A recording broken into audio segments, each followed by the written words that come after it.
Tonight, we are so excited to be honoring Pam Montana with the first award of its kind at this event, the Fearless Heart Award.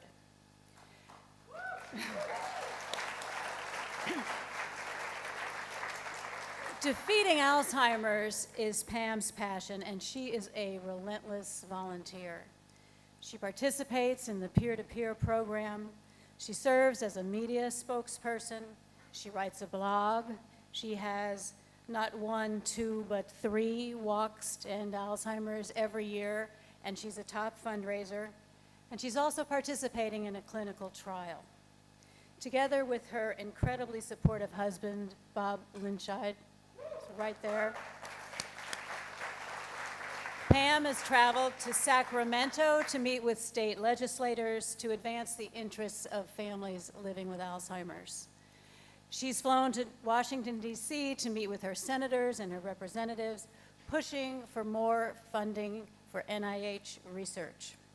She's testified before Congress. She served on the Alzheimer's Association Early Stage Advisory Board. And I am thrilled that she is my colleague currently on the chapter board of directors and also on the national board of directors.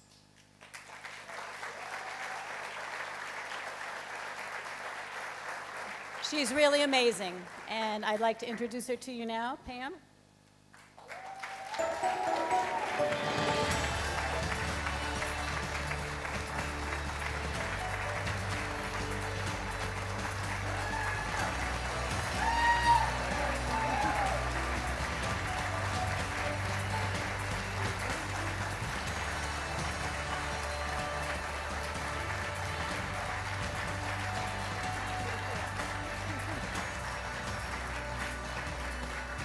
So Pam, on behalf of the Alzheimer's Association, we're honoring you tonight for inspiring us with your courage and for committing your fearless heart to this disease.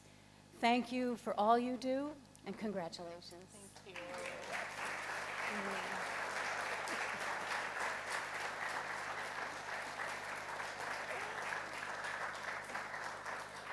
Wow, I don't know where to put, I'm going to put this right here. Is that okay, or is that going to mess up the photos? Is that good? Holy cow. Whew. Sorry about the video, by the way. That was really close up. Usually I do better with my makeup, but wow. It was pretty clear that I am 62, so I'm not even going to try to hide how old I am, or young I am. But thank you. Thank you all so very much. What a beautiful room, and standing ovation. I just don't really know how to deal with that, but I just really, really appreciate it, and I'm so grateful to be here. And great job on the bidding so far, everyone. I've gotten a lot of awards in my life, I must say. I've been at Intel for over 17 years, and there's really nothing that can compare to this. The recognition I got there was for some silly things like driving a lot of revenue, but having a fearless heart, I'm not really sure about that, but I appreciate it so much. And I'm so honored and blessed and grateful for all of you, for everyone in this room. You all lift me up, by the way. I may lift you up, but you really keep me going.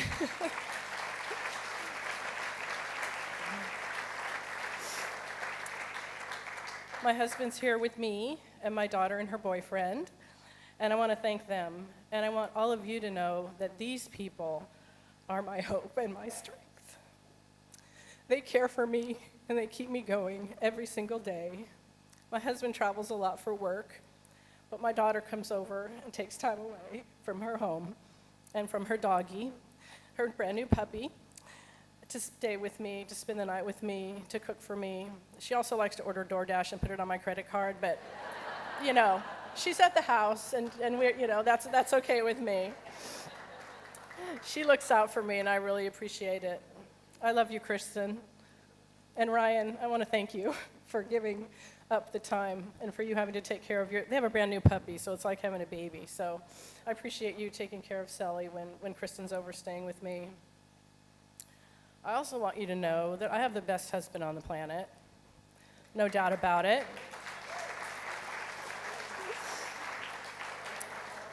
The amazing Bob Linscheid. Thank you, honey, for being by my side during this journey of ours, and it is our journey, I know that. This wasn't what we planned for our life, but your love and support keep me going, and I know you're going to be with me all the way on this. As we like to say, we're all in, and I love you so much. But tonight, I want to dedicate this award to my mother. She's been gone for a long time, but I can't remember who it was now, when someone told me kind of the name of the award, and when the word fearless was in it, that's all I could think of was my mom.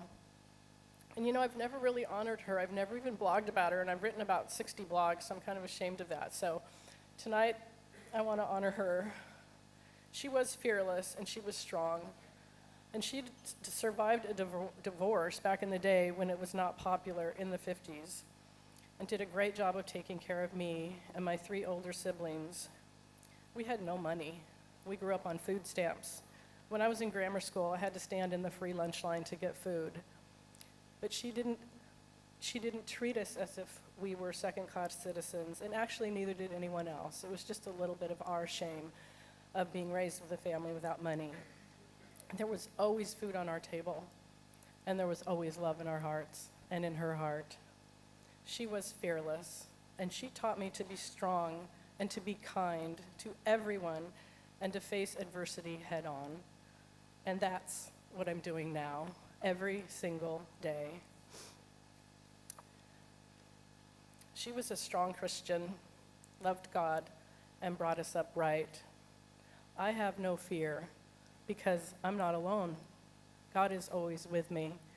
Thank you, Mom, for that. Thank you, Mom, for raising me that way and for teaching me never to be afraid. She taught me to be kind and loving and generous. She was also really chatty, and she talked to everyone. And, many of you know me, and guess what? I'm actually really chatty. I remember growing up, and she used to speak to everybody in the grocery store. I mean, so annoying, so embarrassing. And all the people in she knew the checkers and the people bagging the stuff, and I was so embarrassed. Well, guess what? I like to do the same thing. I'm always chatting it up with everyone and all my buddies at Starbucks and even at the grocery store. So now I don't think it's so bad. I'm sure Kristen's maybe embarrassed by it, but I do love people, and I do love my life. Leaving my job and my career at Innstel was devastating. I was there for over 17 years. Leaving my friends, my staff was painful. But now I have a new work family. Some of them are sitting over here. That's all of you. The staff at the Alzheimer's Association, both locally and nationally, have embraced me. And you heard me talking about it a minute ago on the video. I actually didn't really remember that video.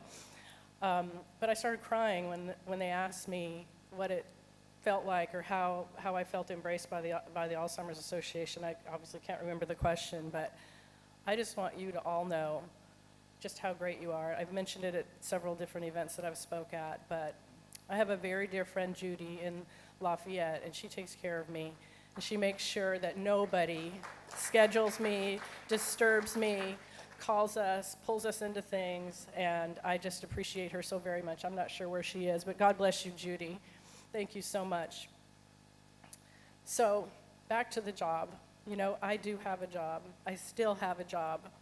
And that job is to find a cure and to raise money, a lot of money,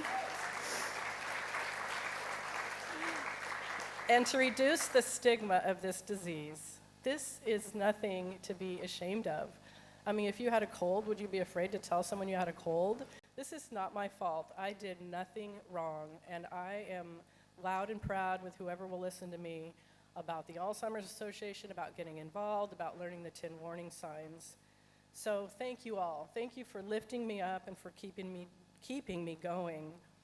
This disease will not define me, and we will find a cure, and we will remove the stigma together.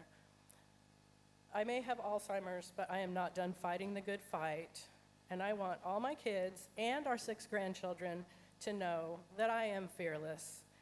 And with all of your help and support, we will find a cure soon. God bless you all, and thank you so very much for this amazing honor.